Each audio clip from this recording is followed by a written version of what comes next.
Comme si le temps s'était arrêté.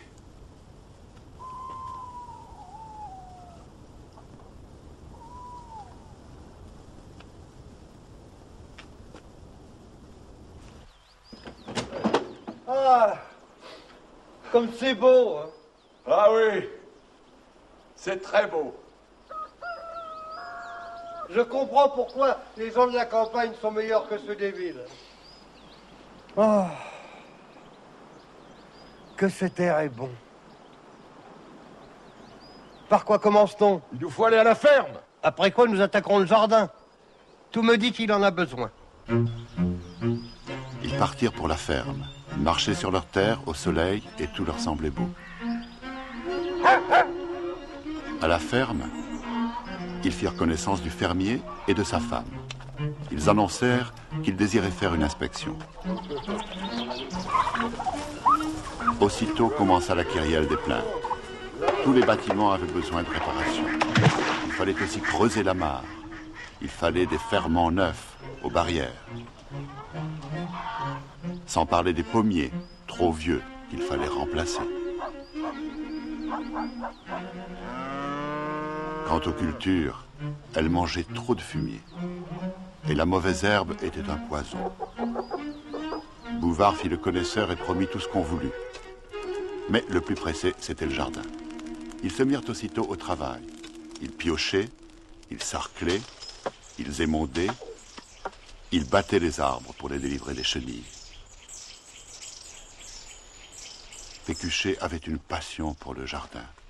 Il passait avec ses petits pots des heures délicieuses.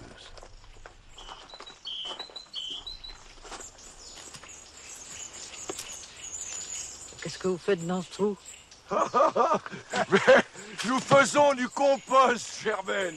Nous recueillons tous les détritus, végétaux et animaux, pour les réutiliser, pour enrichir la terre. Nous aurons des montagnes de fruits, des avalanches de légumes. Vous allez voir. Toutefois, il nous manque du fumier de cheval, qui est si utile pour les couches. Je vais en faire, François, je vais en faire.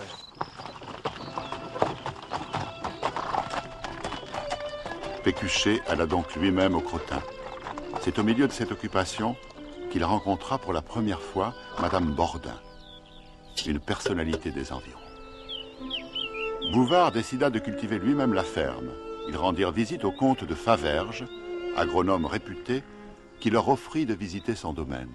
Vous nous avez montré une belle luzerne. Oui, elle est assez bonne, malgré les ravages de la cuscute. Maintenant, je sème des turnips. Le turnip est la base de ma culture quadriennale. Et que faut-il penser de la prairie artificielle?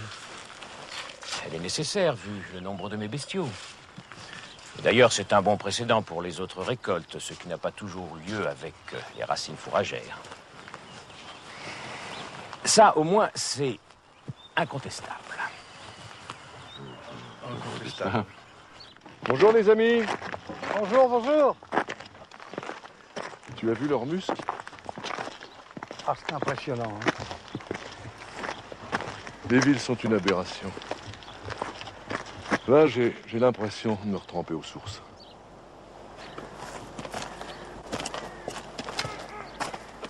Je ne vois rien de plus mystérieux que la fertilité de la terre. C'est comme une mer inépuisable. Je suis émerveillé, François. Il n'y a rien de plus beau que de nourrir les hommes. Voici la maison rustique en 4 volumes. C'est un trésor. L'architecture des jardins.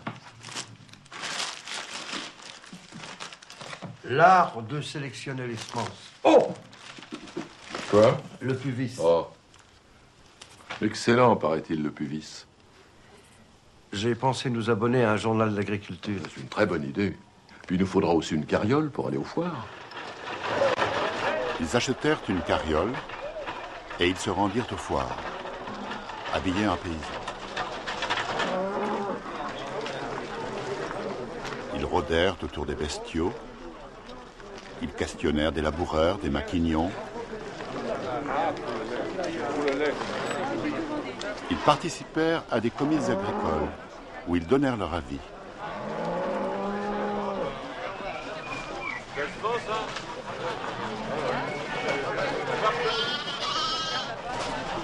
Pour devenir agriculteurs et éleveurs, ils achetèrent tous les instruments indispensables, plus 4 chevaux, 12 vaches, 6 porcs, 160 moutons.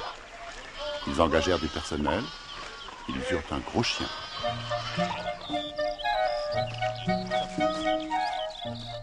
Ils arpentèrent, ils mesurèrent, ils avaient des projets magnifiques. Ils connurent un peu plus tard leurs premiers déboires. Des orages, des vols. La fille de la basse-cour devint enceinte. Il leur fallut intervenir vigoureusement pour calmer les choses. Il y eut des larves dans les couches, les greffes se décollèrent, les semis furent une désolation.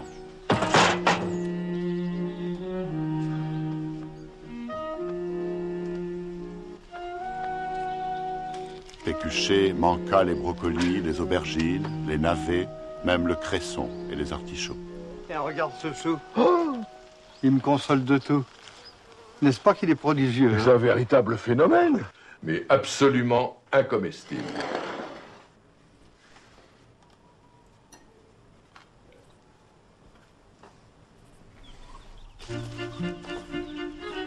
Sans se décourager, ils s'acharnèrent au travail. Ne se fiant à personne, ils traitèrent eux-mêmes les animaux. Ils saignèrent les bœufs tous les 15 jours. Pendant les grandes chaleurs, 25 moutons crevèrent.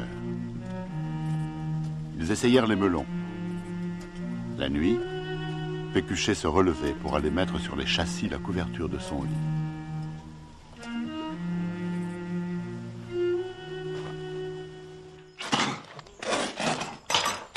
Commence à m'irriter ces melons. On dirait qu'ils font tout pour être mauvais.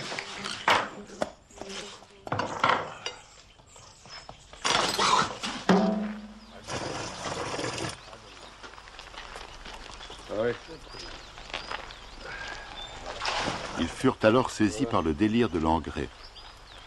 Ils supprimèrent les lieux d'aisance, recueillirent toutes les déjections, se firent apporter tous les cadavres d'animaux. Une pompe crachait du purin sur les récoltes. Ah. Voilà. Oh, madame.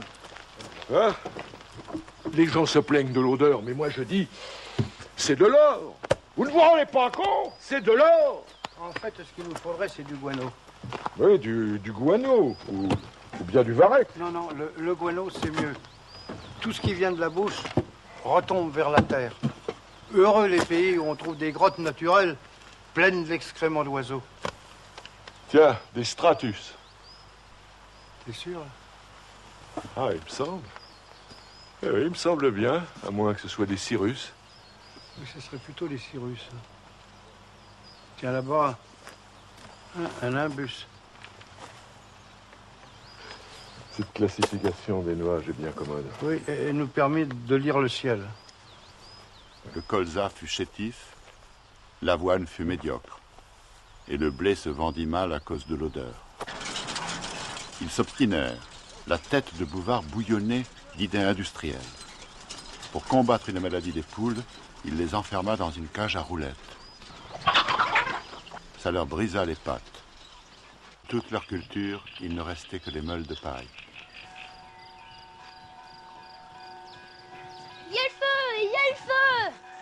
Mais où, petit? Il y a le feu chez vous! Oh mon Dieu! Une, deux! Comme les chasseurs de Vincennes.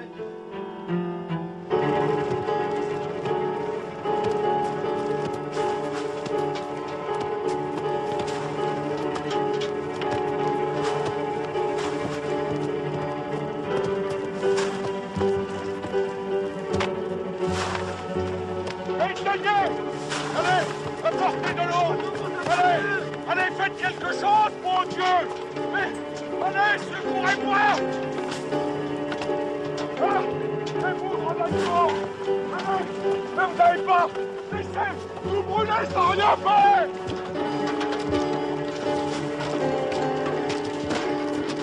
Monsieur le maire, appelez les pompiers! Mais des pompiers comme si on en avait! Alors, à quoi servez-vous? Ça vous amuse de voir brûler les gens?